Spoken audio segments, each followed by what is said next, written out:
is an interesting and scenic place for a quick stop if you're in the area.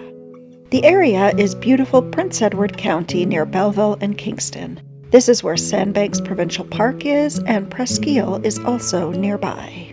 The parking is at a scenic lookout where you can see Lake Ontario far below, and up on the mountain is a large lake.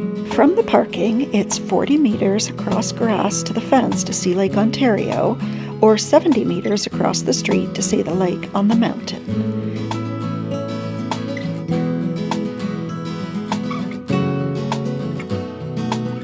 The lake lookout also has a ramp.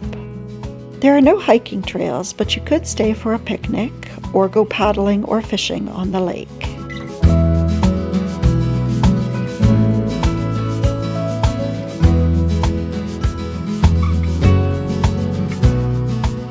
A cute inn is right next door with outdoor seating, and you could drive down to the ferry dock where there is at least one other restaurant.